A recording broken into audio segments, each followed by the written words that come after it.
இந்த வீடியோவில் நம்ம சூப்பர் ஸ்டார் ரஜினிகாந்தையே வந்து ஒருத்தர் வந்து மிகப்பெரிய அளவில் கலாய்ச்சிட்டு இருக்காரு. அவர் யார், எதுக்காக கலாய்ச்சார் அப்படிங்கிறத நீங்கள் தெரிஞ்சுக்க போகிறீங்க. அது மட்டும் இல்லாமல் நம்ம சிவகார்த்திகேயன் அவர்கள் வந்து தனுஷை வந்து டேரெக்டாக சண்டைக்கு எழுகிற விதமாக வந்து ஒரு விஷயத்தை வந்து பேசியிருக்காரு. அது எதுக்காக அப்படி பேசினார், என்ன விஷயம் அப்படிங்கிறதையும் நீங்கள் தெரிஞ்சுக்க போகிறீங்க.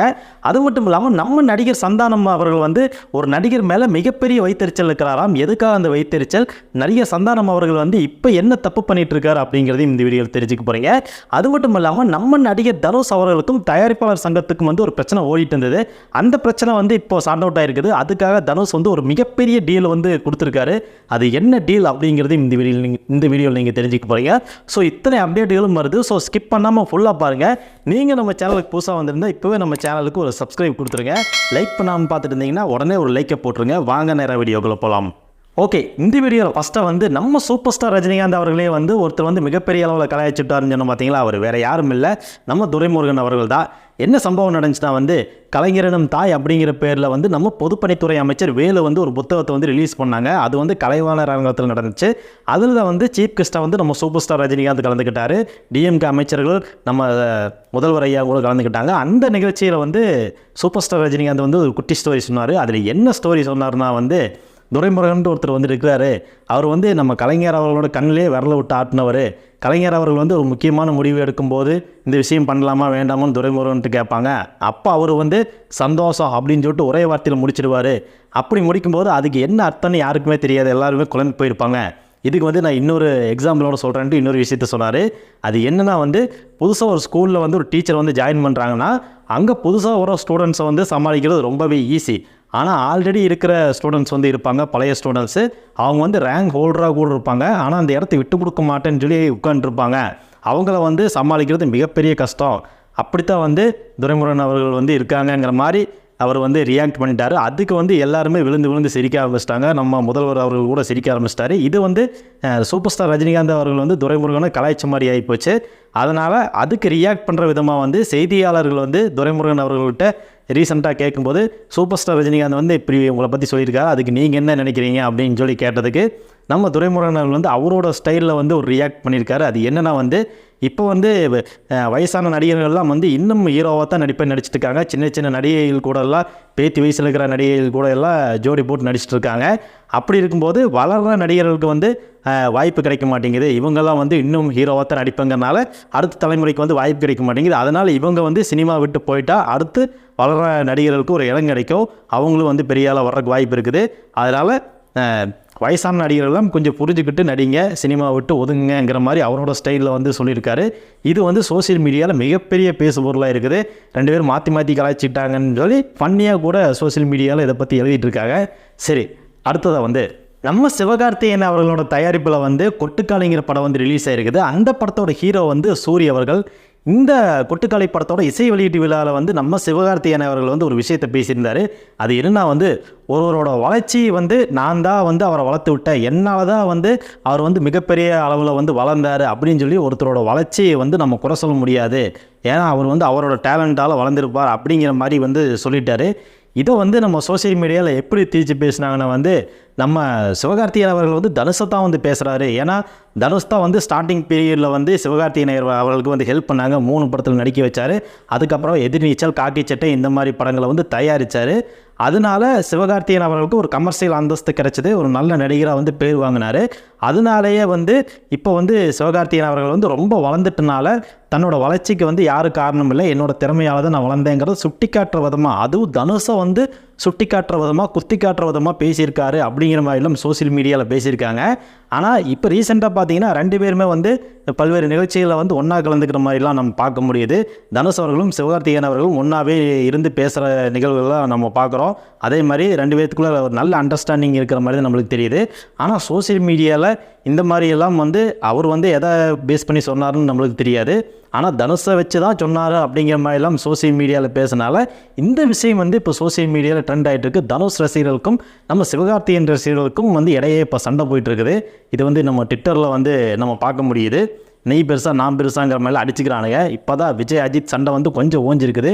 அடுத்ததாக இவங்க வந்து சண்டை ஆரம்பிச்சிட்ருக்காங்க. சரி, அடுத்ததாக வந்து நம்ம நடிகர் சந்தானம் அவர்கள் வந்து காமெடி நடிகராக பார்த்து ரொம்ப வருஷம் ஆகி போச்சுங்க. கிட்டத்தட்ட 2017 வந்து எனக்கு வாய்த்த அடிமைகள் அப்படிங்கிற படத்தில் தான் வந்து ஒரு முழு நேர காமெடி நடிகர் நடிச்சிருந்தார். சந்தானத்தை ரொம்பவே மிஸ் பண்ணுறோமோ அப்படின்னு தோணுது. சந்தானம் அவர்கள் இன்றைக்கி இருந்திருந்தாருன்னா அவர் தான் காமெடியில் டாப்பாக இருந்திருப்பாருங்கிறதுல எந்த சந்தேகமும் கிடையாது. இப்படி வந்து போயிட்டுருக்கிற போது அடுத்தடுத்து வந்து நான் நடித்தா ஹீரோவாக தான் நடிப்பேன்னு சொல்லிட்டு ஹீரோவாகவே நடிக்க கான்சன்ட்ரேட் பண்ணிகிட்ருக்காரு.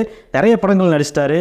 சர்வர் சுந்தரம், சக்கப்போடு போடு ராஜா, A1, இந்த மாதிரி தில்லுக்கு தொட்டு இந்த மாதிரி படங்கள்லாம் வந்து ஹீரோவை நடித்தார். அந்த படங்கள்லாம் ஓரளவு ஓடிச்சு. ஆனால் வந்து தன்னோட படங்களில் காமெடியும் அப்படியே வந்து ஒரு காமெடி நடிகராகவே ஹீரோவாகவே நடித்தார். காமெடியும் இருக்குது, ஹீரோவாகவும் நடித்தார். ஆனால் அந்த காமெடி சென்டிமெண்ட்டை வந்து விடவே இல்லை. ஆனால் சீரியஸான கேரக்டருக்குள்ளே சந்தானம் வரல அப்படிங்கிறத உண்மை. இப்படி இருக்கும்போது இப்போ ரீசெண்டாக வெளிவந்த படங்களான 80s பில்டப்பு, அதுக்கப்புறமா பார்த்தீங்கன்னா வடக்கு பட்டு ராமசாமி, இது எல்லாமே வந்து பார்த்திங்கன்னா A1, இதுக்கு எல்லாமே வந்து தொடர்ந்து ஃப்ளாப் ஆகிருக்கு. அப்படி ஃப்ளாப் ஆகிற காரணம் வந்து நடிகர் சந்தானம் அவர்கள் வந்து அந்த காமெடியிலேருந்து ஒரு சீரியஸான கேரக்டருக்கு வரல அப்படிங்கிறத உண்மைங்கிற மாதிரி பேசிக்கிறாங்க. ஏன்னா சந்தானம் ஹீரோவாக வரப்போகிறங்கிறது முடிவு பண்ணிட்டாரு. ஆனால் இன்னும் அந்த பழைய காமெடி ஸ்டைல்லையே வந்து அவர் நடிச்சிட்டு இருக்கிறதுனால மக்கள் வந்து அவர் வந்து ஒரு ஹீரோவாக, அதாவது ஒரு சீரியஸான ஒரு நடிகராக, ஹீரோனா எல்லாமே இருக்கணும், காமெடி இருக்கணும், சென்டிமெண்ட் இருக்கணும், ஆக்ஷன் இருக்கணும், இது எல்லாமே எல்லா திறமையும் இருந்தால் தான் அவரை வந்து ஒரு ஹீரோவாக வந்து மக்கள் வந்து ஏற்றுக்குவாங்க. அப்படி இருக்கும்போது நடிகர் சந்தானம் அவர்கள் வந்து இன்னும் அந்த காமெடி சாயலே வந்து படத்தை வந்து எடுத்துகிட்டு இருக்காரு. அதனால் வந்து மக்கள் இன்னும் சந்தானத்தை வந்து ஹீரோவாக ஏற்றுக்கல அப்படிங்கிறதா வந்து இங்கே நிதர்சனமான உண்மையாக இருக்குது. இந்த சூழ்நிலையில் வந்து சூரிய அவர்கள் வந்து இப்போ ஒரு கட்டத்துக்கு மேலே காமெடி ட்ராக்கில் வந்துட்டு இருந்தார். டக்குன்னு ஹீரோவாக சேஞ்ச் ஒரு டிரான்ஸ்மிஷன் ஆனார். ஹீரோவாக நடித்தாலும் அந்த காமெடி கலந்த நடிப்பை வந்து ஃபுல் அண்ட் ஃபுல்லாக மாற்றிக்கிட்டார். ஒரு ஹீரோவுக்கு என்ன வேணுமோ அதை வந்து பண்ணார். அதே மாதிரி ஹீரோவுக்கு பாடி லாங்குவேஜ்லேருந்து டயலாக் உச்சரிக்கிறதுலேருந்து அதே மாதிரி காமெடியும் அவர் விடலை. காமெடியும் கொஞ்சம் கொஞ்சம் பண்ணுறாரு. இருந்தாலும் ஹீரோவுக்கு உண்டான முழு அந்தஸ்தையும் வந்து நம்ம சூரிய அவர்கள் வாங்கிட்டு அதுக்கு தகுந்த மாதிரி தன்னை தயார்படுத்தி நடிக்க ஆரம்பிச்சிருக்காரு. அவர் நடித்த படங்கள் எல்லாமே ஹிட் ஆகிட்டுருக்கு. கருடன் ஆகட்டும், அப்புறம் நம்ம விடுதலை 1 ஆகட்டும், விடுதலை 2 வந்து இப்போ ரிலீஸ் ஆகி போகுது. கொட்டுக்காளி படம் வந்து ரிலீஸ் ஆகி அதுவும் நல்ல வரவேற்பை பெற்றிருக்கு அப்படிங்கிற மாதிரி சொல்கிறாங்க. இப்படி இருக்கிற சூழலில் நம்ம சூரிய அவர்களை வந்து சந்தானத்தை ஓவர்டேக் பண்ணி காமெடியில் தான் 2 பேரும் வந்தாங்க. காமெடியில் வந்து ஒருத்தர் ஹீரோவாகி ரொம்ப வருஷமாக நடிச்சிட்டு இருக்காரு. ஆனால் சூரிய அவர்கள் வந்து ரீசெண்டாக ஒரு 3-4 படங்களே ஹீரோவாக நடித்து மக்கள் மத்தியில் நல்ல பேர் எடுத்து இன்றைக்கி நல்ல இடத்துல இருக்கார். அதனாலேயே வந்து சந்தானம் அவர்களுக்கு மிகப்பெரிய வைத்தறிச்சல் அப்படிங்கிற மாதிரிலாம் பேசிக்கிறாங்க. அப்படின்னு சொல்லிட்டு சோசியல் மீடியாவில் நிறைய பேர் பேசுகிறதும் கேட்க முடியுது. நம்ம அதுக்கு தகுந்த மாதிரி கமெண்ட்ஸும் நம்ம வந்து படிக்க முடியுது. இப்படி வந்து சந்தானம் அவர்கள் வந்து தன்னோட ட்ராக்கை மாற்றி முழு நேரம் சீரியஸான ஒரு படமாக எடுத்து சீரியஸான நடிகராக வந்து படம் எடுக்க ஆரம்பித்தார்னா தான் ஹீரோவாக ஜெயிக்க முடியும் அப்படிங்கிற மாதிரிலாம் வந்து சினிமா வல்லுநர்கள்லாம் பேசுகிறாங்க. இப்படித்தான் வந்து நம்ம சூரியோட வளர்ச்சியும் பார்க்க முடியுது, நம்ம சந்தானம் அவர்களோட வளர்ச்சியும் பார்க்க முடியுது. சரி, அடுத்ததாக வந்து தனுஷ் அவர்களுக்கும் தயாரிப்பாளர் சங்கத்துக்கும் ஒரு பிரச்சனை வந்து ரொம்ப நாளாக போயிட்டு இருந்தது. அந்த பிரச்சனை வந்து முடிவுக்கு வந்துருக்குன்னு சொல்கிறாங்க. அது என்ன பிரச்சனைனா வந்து தனுஷ் அவர்கள் வந்து தயாரிப்பாளர்கள் நிறைய பேருக்கு வந்து காசு வாங்கிட்டு படம் நடித்து கொடுக்க முடியாத சூழ்நிலை ஆயிடுச்சாம். அதனால் வந்து இந்த தயாரிப்பாளர்களும் சேர்ந்துட்டு தயாரிப்பாளர் சங்கத்தை அணுகியிருக்காங்க. அங்கே வந்து இந்த பிரச்சனையெல்லாம் பார்த்துட்டு சரி ஓகே, தனுஷ் வந்து இனிமேல் ஏதாவது படத்தில் நடிக்கணுன்னாவோ ஒரு படத்தை வந்து ப்ரொடியூஸ் பண்ணணுன்னாவோ தயாரிப்பாளர் சங்கத்துக்கிட்ட வந்து கேட்டுட்டு தான் வந்து தனுஷ்க்கு உண்டான படங்களுக்கு உண்டான வேலையில் வந்து ஈடுபடணும் அப்படின்னு சொல்லிட்டு தயாரிப்பாளர் சங்கம் வந்து ஒரு நோட்டீஸ் கொடுத்துருந்தாங்க. அதனால் வந்து இப்போ வந்து தயாரிப்பாளர் சங்கமும் நடிகர் சங்கமும் வந்து ஒரு கூட்டம் போட்டிருக்காங்க. அந்த கூட்டத்தில் வந்து நாசர் கலந்துருக்காரு, கார்த்திக் கலந்துருக்காங்க, விஷால் கலந்துருக்காங்க. இவங்கெல்லாம் சேர்ந்து தயாரிப்பாளர் சங்கத்திட்ட பேசி ஒரு முடிவுக்கு வந்திருக்காங்களாம். இதில் என்ன விஷயம் தெரியுதுன்னா வந்து தேனாண்டால் பிலிம்ஸ் அவங்க முரளி அவர்கள் வந்து ஒரு சரித்திர படத்தை எடுத்ததாக வந்து சொல்கிறாரு. அந்த சரித்திர படம் வந்து தனுஷ் தான் வந்து டைரக்ட் பண்ணாராம். அந்த படம் வந்து பாதிரி நின்று போச்சாம். அந்த படத்தில் வந்து நம்ம நாகார்ஜுனா கூட ஒரு முக்கியமான ரோலில் வந்து நடிச்சிருந்தாராம். அந்த படம் வந்து ஒரு சில காரணங்களால் நிறுத்தி வைக்கப்பட்டுச்சாம். அதனால இப்போ வந்து தனுஷ் அவர்கள் வந்து ஒரு வாக்குறுதி கொடுத்துருக்காராம். நான் இதுக்கு பதிலாக வந்து இன்னொரு படத்தில் வந்து நான் நடிச்சு கொடுக்குறேன், ஒரு படத்தை வந்து எடுத்து கொடுக்குறேன், அதனால் கொஞ்சம் டைம் கொடுங்க அப்படிங்கிற மாதிரி தனுஷ் வந்து தேனாண்டால் பிலிம்ஸ் கிட்ட சொல்லியிருக்காங்களாம். அதனால் தேனாண்டால் பிலிம்ஸு இந்த டீலை ஒத்துக்கிட்டு சரி ஓகே பண்ணி கொடுங்க அப்படிங்கிற மாதிரி வந்து சொல்லி இந்த பிரச்சனையை வந்து முடிவுக்கு கொண்டு வந்திருக்காங்களாம். இதுக்கிடையே வந்து நவம்பர் 1ஆம் தேதி வந்து தயாரிப்பாளர் சங்கமும் நடிகர் சங்கமும் வந்து ஒரு வேலை நிறுத்த போராட்டம் வந்து இருக்கிறதா வந்து 2 பேர் டிஸ்கஸ் பண்ணியிருக்காங்க. அதுக்குண்டான வேலைகளும் வந்து போயிட்டுருக்காம். அதை வந்து வாபஸ் வாங்கணும், நம்ம அப்படி பண்ணக்கூடாது அப்படிங்கிற மாதிரியும் இருதரப்புலையும் பேசி ஒரு சுமூகமான முடிவு வந்து கொண்டு வந்திருக்காங்களாம். அதுக்கப்புறமா தனுஷ் வந்து இந்த ப்ரொடியூசர்கிட்டையெல்லாம் வாங்கின பணத்துக்கு வந்து அதுக்கு ஒரு செட்டில்மெண்ட் வந்து தனுஷ் பண்ணிடுவார் அப்படிங்கிற மாதிரி வாக்குறுதி கொடுத்துருக்காங்களாம். அதனால் தனுஷ் மீது இருந்த தடை வந்து இப்போது வந்து ரீசெண்டாக அந்த தடை வந்து உடஞ்சிருக்கு அப்படின்னு சொல்கிறாங்க. அதனால் தனுஷ்க்கு எந்த பிரச்சனையும் இல்லை, எந்த படமும் எடுக்கலாம், யார்கிட்ட வேணாலும் கமிட் ஆகலாம் அப்படிங்கிற மாதிரி வந்து தயாரிப்பாளர் சங்கம் வந்து அந்த நோட்டீஸ்க்கு ஒரு ரிப்ளை மனு வந்து கொடுத்துருக்காங்களாம். அதனால் தனுஷ் மேலே இந்த தடையை நீக்கிட்டோம் அப்படிங்கிற மாதிரி. இது வந்து இப்போது சோசியல் மீடியாவில் தனுஷ் ஃபேன்ஸ் எல்லாம் வந்து என்னடா நம்ம தலைவரை பற்றி இப்படி பேசுகிறாங்களே, இப்படி பண்ணியிருக்காங்களேங்கிற மாதிரி ஒரு எமோஷ்னலாக வந்து தனுஷ் ரசிகர்கள்லாம் சோசியல் மீடியாவில் பேசிகிட்டு இருக்காங்க. ஓகே, இப்போ நான் சொன்ன அப்டேட்டுகளில் எந்த அப்டேட் வந்து உங்களுக்கு பிடிச்சிருந்தாவோ இல்லை அந்த அப்டேட் பற்றின உங்களுக்கு ஏதாவது ஒரு கமெண்ட் வந்து சொல்ல விரும்பினாவோ வந்து கம்பல்சரி நீங்கள் வந்து கமெண்ட் பாக்ஸில் வந்து பதிவு பண்ணுங்கள்.